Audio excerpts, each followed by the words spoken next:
ہمارے ایک دوست نے ایک واقعہ سنایا تھا قبر کے عذاب کا, مجھے یقین نہیں تھا, میں نے کہا ایسا نہ ہو ان کے دماغ میں تخیل ہو, تو میں نے اس کی تصدیق کروائی اس علاقے میں, اس گاؤں میں, اور لوگوں کو کال کر کے پوچھی ایسا ہوا, انہوں نے کہا ایسا ہوا ہے. تو پھر مجھے یقین آیا. وہ قبر بار بار نا اس کو نکال کے باہر پھینک دیتی تھی, بندے کو ڈالتے تھے قبر میں. اس نے بہت سے علماء شہید کروائے تھے نالائق نے. اس کا جرم یہ تھا کہ وہ مخبریاں کر کر کے نا علماء کو قتل کرواتا تھا. اس مخبر کے ساتھ ایسا ہوا اس گاؤں میں جب اس کو دفنایا ہے. تو چلیں اب بات آئی گئی ہے تو پورا واقعہ سنا دوں. تو وہ جنہوں نے دفنایا نا, وہ ان سے میرا بھی تعلق تھا, میرے بیان سنتے تھے. تو مجھے آ کے انہوں نے واقعہ سنایا کہ ایسا کوئی مخبر تھا جو علماء کو شہید کرواتا تھا مخبریاں کر کر کے. تو جب اس کو دفنایا, کہہ رہے ہیں اس کے والد میرے پاس آئے, ہم لوگ کے پاس آئے. انہوں نے کہا کہ بھائی میں جب صبح جاتا ہوں تو میرے بچے کی جو لاش ہے نا وہ قبر سے باہر پڑی ہوئی ہوتی ہے, تو میں بڑا پریشان ہوں, کیا کروں. تو ہم پھر دفن کرتے ہیں تو اچھا قبر بالکل صحیح ہوتی ہے اوپر سے, اور وہ بندہ باہر ہوتا ہے, وہ دوبارہ بند ہو جاتی ہے قبر. تو ہم بڑے پریشان ہیں, کیا کریں. یہ کوئی شخص شرارت کر رہا ہے. تو کہہ رہے ہیں, ہم نے کہا بھائی ہم تو نہیں کر رہے شرارت. کہا تو اگر دوسرا ہم شرارت کوئی کر بھی رہا ہوتا تو قبر کو خود ہی بھی تو ہونا.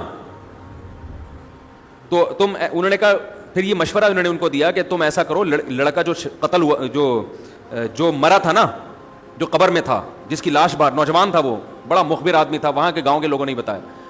تو اس کی لاش جب باہر پڑی ہوتی تو باپ اور بھائی کو لوگوں نے مشورہ دیا اس لڑکے کے کہ تم لوگ رات کو قبرستان میں جا کے بیٹھ جاؤ, پہرا دو کہ کون آتا ہے نکال کے جاتا ہے اور قبر کو پیک کر کے چلا جاتا ہے.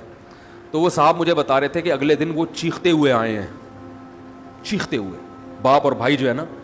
کہہ رہے ہم نے رات کو منظر دیکھا کہ پہلے ہمیں رات جب اندھیرا ہوا ہے نا تو قبر کے اندر سے چیخنے کی آواز آئی, اور ہمارے سامنے قبر کھلی ہے تو ہم نے اس لڑکے کو دیکھا کہ آگ جل رہی ہے اس کی لاش پہ, اور وہ ایسے ایسے اپنے سر کو پیٹ رہا ہے.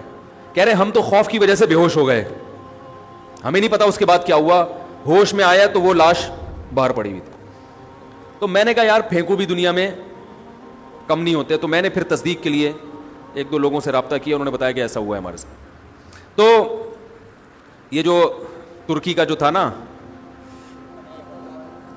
عطا ترک, وہ مصطفیٰ کمال کو میں اکثر بیچارے کو کمال عطا ترک جو ہے نا, تو وہ غلطی سے کئی دفعہ میں نے کمال عطا ترک کے چکر میں مصطفیٰ کمال کا واقعہ بیان کر دیا. وہ مصطفیٰ کمال کا نہیں ہے, وہ کمال عطا ترک ہے. تو بھائی مصطفیٰ کمال اگر سن رہے ہو تو پیش کی معذرت. تو کمال عطا ترک کا بھی یہی ہوا ہے, مسلمانوں کا قاتل تھا, علماء کا قاتل تھا. ترکی سے خلافت اسلامیہ کو اس نے ختم کر دیا.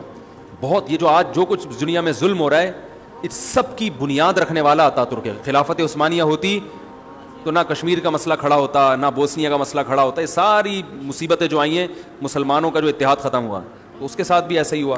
اس کو جب قبر میں دفنایا, قبر نے باہر پھینک دیا, تو نتیجہ یہی نکلا کہ اس کی قبر زمین کے اوپر ہے.